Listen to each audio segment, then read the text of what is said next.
Okay, so 30 videos in 30 days is no easy task. Yeah, I don't know that I'd recommend it, but Yeah, it's fun. I mean, people have done way more, but yikes. Yeah. So I'm guessing would you recommend that to someone who is getting into it as a way to kind of force yourself and overcome some maybe perfectionism qualities and just getting content out there?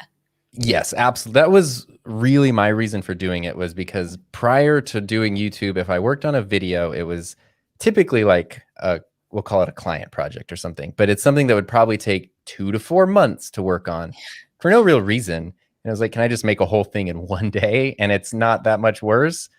And seeing how good you can make stuff. And it just kind of condenses like everything I learned in that 30 days, I would have learned regardless, but I think it would have taken like 6 months or 8 months. And instead I got it in 1 month.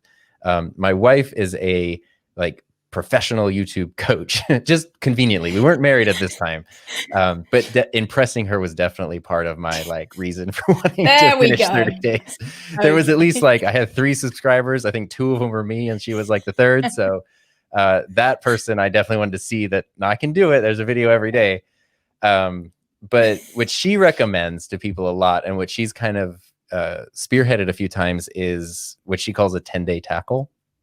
Okay. And so that's like 10 videos in 10 days, which is just long enough to be painful, but short enough that there's always a light at the end of the tunnel. And that seems to be, I mean, once you have 10 videos, you can do a lot with a YouTube channel, because that's a nice collection of work. Just 10 separate videos. It's great. Yeah. Okay, I'm just going to stay on this for just a second. That's fine. Just pick up a few tips. So what kind of videos, and obviously it depends on your niche, I suppose, but how do you approach those? And like, how long are we talking, and how long do you think you should spend on them? Because I mean, the answer obviously varies. For me personally, like, I didn't have a niche or anything starting out. I just wanted, my channel was called The Enthusiasm Project, which was like, let me share stuff that I'm excited about. And that's it. So that could be anything. And the first videos were, some of them were just like not about anything. Some of them were vlogs. There was like a lot of 3D printing. And then there was a lot of just like, let me share my thoughts about, I don't know, creativity or something. I think one of them, I went through my old childhood journal and just read journal entries from like the 4th grade. So definitely not a niche. Definitely, but great experience to just figure that out. And then throughout that 30 days, especially, there were videos where I was kind of having more of a specific purpose. Like the very first video on my channel is about how to get your drone pilot license, because that's something that I did. And studying for that wasn't too hard, but there were so many resources, and it's like, some things were contradictory, some things were free, some things were paid. And I was like, you know, if somebody just put like the 3 things you need for free in one spot, that'd be super helpful. And I was like, oh, I could do that. And I could make, that could be a video. I could actually make a YouTube video finally. So some videos had a purpose like that, or like how to do, I don't know, hand-drawn titles or something.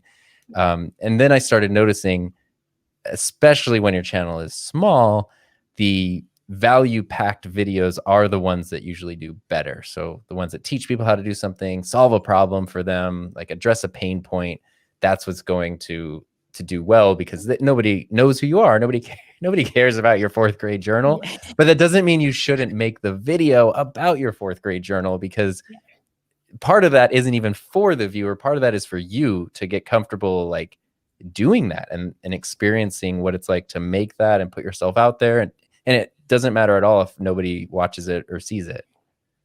Yeah. Okay. I really hope that makes sense. It makes a lot of sense, and I'm thinking of all these excuses in my head for reasons not to do it, and I'm like, well, just do it.